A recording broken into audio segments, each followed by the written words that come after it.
SIR hearing നോട്ടീസിലും ഏത് രേഖകളാണ് ഹാജരാക്കേണ്ടത് എന്നത് സംബന്ധിച്ചുള്ളൊരു വ്യക്തതയില്ല. അതെ, പൗരത്വ ഭേദഗതി നിയമപ്രകാരം ഓരോ പ്രായത്തിലുള്ളവർക്കും വ്യത്യസ്ത രേഖകൾ ഹാജരാക്കണം. വ്യക്തിവിവരങ്ങൾ അടങ്ങിയ ഹിയറിംഗ് നോട്ടീസിൽ ആരുടെയെല്ലാം രേഖകളാണ് ഹാജരാക്കേണ്ടതെന്ന് രേഖപ്പെടുത്തിയിട്ടില്ല. ജനന തീയതിയും ജനന സ്ഥലവും ഉള്ള രേഖകളാണ് ഹാജരാക്കേണ്ടത് എന്നിരിക്കെ 13 രേഖകളും ഹിയറിംഗ് നോട്ടീസിൽ രേഖപ്പെടുത്തിയതോടെയാണ് ആശയക്കുഴപ്പം കൂടുതലാകുന്നത്.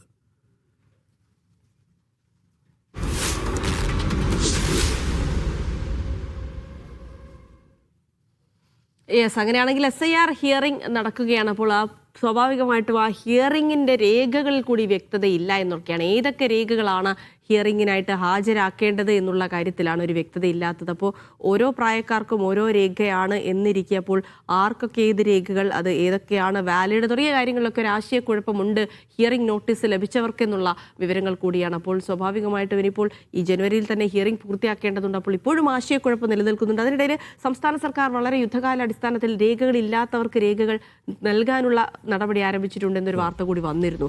അപ്പോൾ ആ ഒരു പ്രശ്നം പരിഹാരം കൊണ്ട് ഇതൊക്കെ സാധ്യമാകുമോ, ഈ പ്രശ്നങ്ങളൊക്കെ അതിൽ ഉൾപ്പെടുമോ എന്നുള്ള കാര്യങ്ങളൊക്കെയാണ് നമുക്ക് അറിയേണ്ടത്. ആരുടെയെല്ലാം രേഖകളാണ് ഉൾപ്പെടുത്തേണ്ട കാര്യത്തിൽ ഒരു വ്യക്തത ഇല്ലാത്തതാണ് നിലവിൽ ആശയക്കുഴപ്പം ഉണ്ടാക്കുന്നത്. ഓരോ പ്രായത്തിലുള്ളവരും വ്യത്യസ്ത രേഖകൾ ഹാജരാക്കണം എന്നതാണ് ചട്ടം. സാജിദ് അജ്മൽ അതിന്റെ വിശദാംശങ്ങളുമായി ചേരുന്നുണ്ട്. സാജിദ്, നിലവിൽ ഈ ഹിയറിംഗ് നോട്ടീസ് ലഭിച്ചവർക്ക് ഏതൊക്കെ കാര്യങ്ങളിലാണ് വലിയ ആശയക്കുഴപ്പമുള്ളത്? ഈ ആശയക്കുഴപ്പം പരിഹരിക്കാൻ BLOമാരുടെ ഭാഗത്തു നിന്നുള്ള ഇടപെടലുകൾ ഉണ്ടാകുന്നില്ലേ?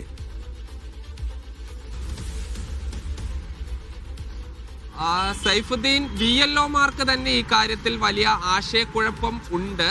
അതായത് 2002 SIRുമായി മാപ്പ് ചെയ്യാൻ കഴിയാത്ത ആളുകൾക്കാണ് നിലവിൽ ഹിയറിംഗ് നോട്ടീസ് അയക്കുന്നത്.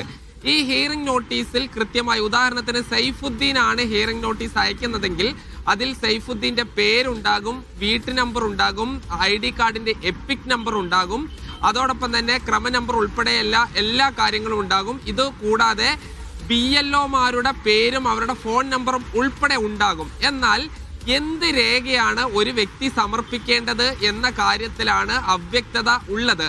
നിലവിൽ ഈ പൗരത്വ ഭേദഗതി നിയമപ്രകാരം ഉള്ള ഡേറ്റുകൾ അനുസരിച്ചാണ് ഈ രേഖകൾ സമർപ്പിക്കേണ്ടത്. എന്നാൽ ഈ ഹിയറിംഗ് നോട്ടീസിൽ ഈ വിവരങ്ങളൊന്നും തന്നെയില്ല.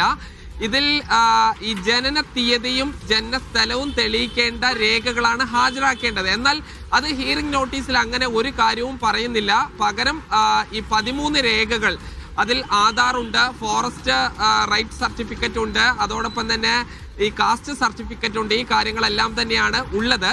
അതായത് ഒരു വ്യക്തിയുടെ പേരിലാണ് തെരഞ്ഞെടുപ്പ് കമ്മീഷൻ പ്രത്യേകമായി ഹിയറിംഗ് നോട്ടീസ് അയക്കുന്നത്. അയാൾ എന്ത് രേഖയാണ് സമർപ്പിക്കേണ്ടത് എന്ന് കൃത്യമായി തെരഞ്ഞെടുപ്പ് കമ്മീഷന് അറിയാം. അതായത് 1987 ജൂലൈ 1 മുൻപ് ജനിച്ച ആളാണെങ്കിൽ കൃത്യമായി അയാൾ ഈ SSLC ബുക്കോ പാസ്പോർട്ടോ ഇല്ലെങ്കിൽ ജനന സർട്ടിഫിക്കറ്റോ ഹാജരാക്കണമെന്നതിൽ എഴുതി കഴിഞ്ഞാൽ കൃത്യമായി അവർക്ക് ഹാജരാക്കാം. ഇല്ല, ഈ ഇന്ന സർട്ടിഫിക്കറ്റ് എന്നതിന് പകരം ജനന തീയതിയും ജനന സ്ഥലവും എന്തെങ്കിലും രേഖപ്പെടുത്തണം. അതുപോലും ഇല്ല. അതായത് ഒരാൾ എന്ന് ജനിച്ചു എന്നുള്ളത് കൃത്യമായി, ഏത് ഡേറ്റ് ഓഫ് ബർത്ത് കൃത്യമായി എന്യൂമറേഷൻ ഫോമിലുണ്ട്. അത് വെച്ച് ഒരു വ്യക്തിയുടെ പേരിൽ ഈ ഒരു ഹിയറിംഗ് നോട്ടീസ് അയക്കുമ്പോൾ അതിൽ കൃത്യമായി എന്ത് രേഖകൾ ഹാജരാക്കണമെന്ന് രേഖപ്പെടുത്തുന്നതിൽ തെരഞ്ഞെടുപ്പ് കമ്മീഷന് പ്രയാസം ഉണ്ടായിരുന്നില്ല. പക്ഷേ അത് കൂടുതൽ ആശയക്കുഴപ്പം ഉണ്ടാക്കുന്ന തരത്തിൽ 13 രേഖകളാണ് ഉള്ളത്. ഇന്നലെ ഒരു BLOയുമായി ഞാൻ സംസാരിച്ചിരുന്നു. പാലക്കാട് ജില്ലയ്ക്ക് പുറത്ത് ഉള്ള തെക്കൻ കേരളത്തിലെ BLOക്കാണ്. അവർക്ക് ട്രെയിനിങ് കൊടുത്ത ആളുകൾ അവർക്ക് നൽകിയിരിക്കുന്ന നിർദ്ദേശം, നിങ്ങൾ കാസ്റ്റ് സർട്ടിഫിക്കറ്റ് ഹിയറിംഗിന് ഹാജരാക്കാൻ പറയൂ എന്നുള്ളതാണ്. കാസ്റ്റ് സർട്ടിഫിക്കറ്റിൽ ഏതാണ് അവരുടെ ജാതി എന്ന് മാത്രമാണ് ഉണ്ടാവുക. എവിടെ ജനിച്ചു എന്നോ എന്ന് ജനിച്ചോ എന്നോ ഉണ്ടാവില്ല. അങ്ങനെ നിരവധി ആളുകൾക്കാണ് ഈ ട്രെയിനിങ് കൊടുത്ത ആൾ, അതായത് ഡെപ്യൂട്ടി തഹസിൽദാർ റാങ്കിലുള്ള ആളുകളാണ് ട്രെയിനിങ് കൊടുക്കുന്നത്. ഈ ട്രെയിനിങ് കൊടുത്ത ആളുകൾ പറഞ്ഞിരിക്കുന്നത് കാസ്റ്റ് സർട്ടിഫിക്കറ്റ് ആണ്. അത് അങ്ങനെ പല BLOമാരും പറഞ്ഞ് ആളുകൾ കാസ്റ്റ് സർട്ടിഫിക്കറ്റ് എടുത്ത് വെച്ച് അങ്ങനെ പ്രതിസന്ധിയിലാകുന്ന ഘട്ടം വരെ ഉണ്ടായിട്ടുണ്ട്. BLOമാർക്കോ ട്രെയിനിങ് കൊടുക്കുന്ന ആളുകൾക്കോ പോലോ ഇതിൽ വ്യക്തതയില്ലാത്തൊരു സാഹചര്യമാണ് ഉള്ളത്. അത് ഹിയറിംഗ് നോട്ടീസിൽ കൃത്യമായി രേഖപ്പെടുത്തിയാൽ ഈ ആശയക്കുഴപ്പം പരിഹരിക്കാൻ കഴിയുമായിരുന്നു. സൈഫുദ്ദീൻ.